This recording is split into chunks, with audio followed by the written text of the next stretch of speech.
ہم نے بہت سارے انسٹنسز میں بہت زیادہ صبر کا مظاہرہ کیا. جو میں نے ابھی آپ کو کیسز بتائے، اکرام اللہ کا، کامران کا، علی زبان کا، ابھی عمر فاروق. لیکن ابھی جو ہے یہ چیز ہم نہیں چاہتے کہ بدوں کی طرح یا بلوچستان کی طرح عوام سڑکوں پہ نکلے اور امن کے لیے جو ہے وہ اپنا حق مانگے. سو یہ میری اپیل ہے صوبائی حکومت سے بھی، لیکن اس سے زیادہ جو ہماری فیڈرل گورنمنٹ کی ایجنسیز ہیں ان سے بھی، اور ہمارے جو ملٹری لیڈرز ہیں، فورس کمانڈر صاحب ہیں، باقی کہ اس پریکٹس کو پدارا چیک کیا جائے. یہ چیز اگر آگے جائے گی تو نقصان اس شہر کا ہوگا، اس صوبے کا ہوگا، کیونکہ عوام نے آخر میں تنگ آ کے باہر نکلنا ہے. اور اگر باہر لوگ نکلیں گے تو اس میں بے یقینی کی صورت ہوگی اور حالات خراب ہوں گی. ہم چاہتے ہیں کہ خیبر پختونخوا میں امن ہو، ہم چاہتے ہیں کہ خیبر پختونخوا میں ترقی ہو، ہم چاہتے ہیں کہ آئین اور قانون کی بالادستی. جس طرح میں نے کہا، ہمارا پورا دن لوگوں کی خدمت میں، لوگوں کے کاموں میں دوڑتے ہوئے گزرتا ہے.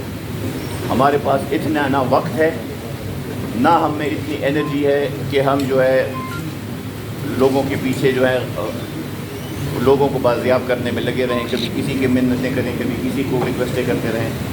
ہمارے پاس یہ ٹائم ہے نہیں، اور ہم امید کرتے ہیں کہ تھوڑی سی سینٹی پریویل ہوگی.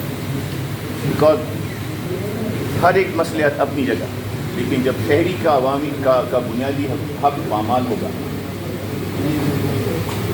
تو اس کے اوپر ہم آواز اٹھائیں گے اور اس کے اوپر ہم احتجاج بھی کریں گے. اور جہاں پہ بھی ہمیں لگا کہ ہمارے جو ایشوز ہیں اس کا کوئی حل ہوگا، ہم وہاں پہ کریں گے. ہم خیبر روڈ بھی احتجاج کریں گے، ہر جگہ کریں گے. سو یہ بڑا میں کلیئرلی کہنا چاہتا ہوں کہ ہمارے پاس بہت سے کام ہے کرنے. ہمارے پاس تصادم کے لیے نہ کوئی ٹائم ہے، نہ کوئی ہمارا شوق ہے، نہ کوئی ہماری اس میں کوئی وہ ہے. ہمیں اور اس صوبے کو اور اس پشاور کو سانس لینے دیں، کام کرنے دیں اور اس کو آگے جانے دیں.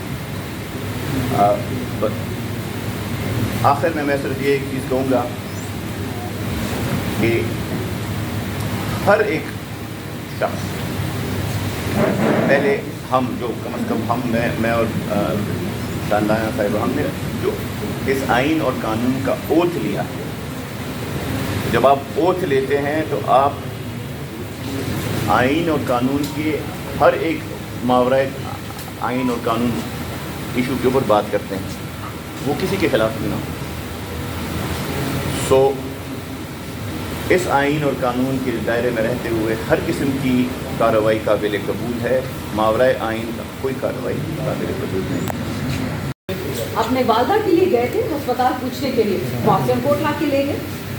آپ کسی ایم این اے کو گرفتار بھی نہیں کر سکتے جب تک اسپیکر کی اجازت نہ ہو. اس کو اٹھا کے لے گئے دن دہاڑے.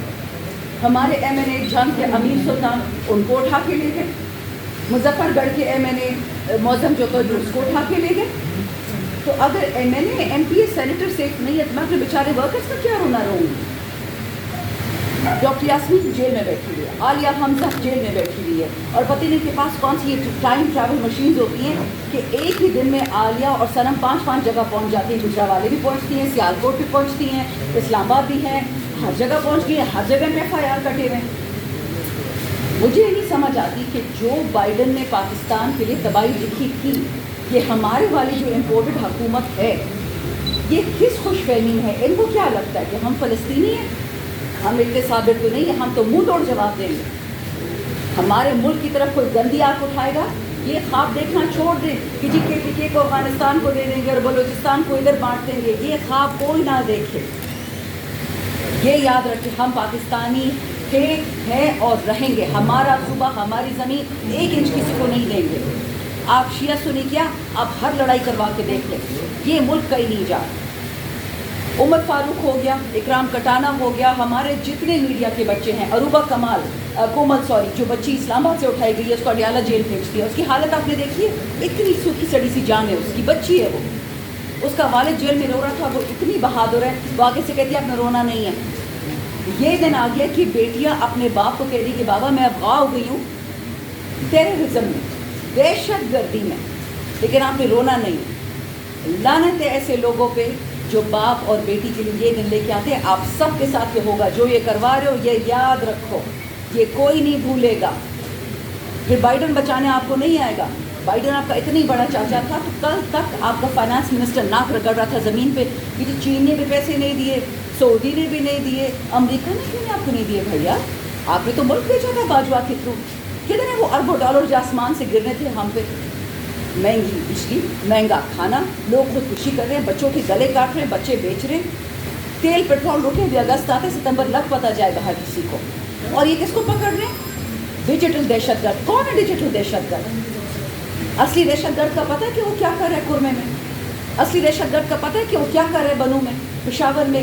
میرا حلقہ حسن خیل 4 CTD والے شہید ہوئے, 4 زخمی ہوئے.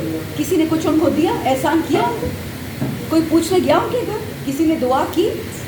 بڑے آئے عذاب استحکام لے کے آنے والے. آپ ہوتے کون ہیں کہ KP میں لے کے آئیں گے؟ کل بھی ایک جرنلسٹ ذرا فارغ سی تھی, مجھے کہتی ہے کہ KP میں کیوں نہیں آ سکتا. میں نے کہا جی سارے پاکستان میں عذاب استحکام لے کے آئیں, لیکن مجھے یہ بتائیں کل عدم آرگنائزیشنز جو ہیں, یعنی جو دہشت گرد جسے کہتے ہیں, پاکستان میں 275 سے زیادہ ہیں جو نوٹیفائی ہو چکی ہیں. اس میں سے 215 پنجاب میں ہیں اور باقی 50-60 کے لگ بھگ GB, کرکٹ بلتستان, آزاد جموں کشمیر, KPK, سندھ اور بلوچستان میں ہیں. آپ یہ آپریشن وہاں سے شروع کریں نا. ادھر کیوں پہنچ گیا؟ جہاں معدنیات ہوتی ہیں دہشت گرد پہنچ جاتا ہے. اس کو رپورٹ کون دیتا ہے؟ مجھے تو نہیں پتا تھا کہ میرے حلقے میں کوئلہ نکلا ہے, مجھے تو نہیں پتا کہ میرے حلقے میں کاپر نکلا ہے, کہ دہشت گرد کو پتا تھا. سیدھا لوکیشن پن پہ پہنچ گیا وہ.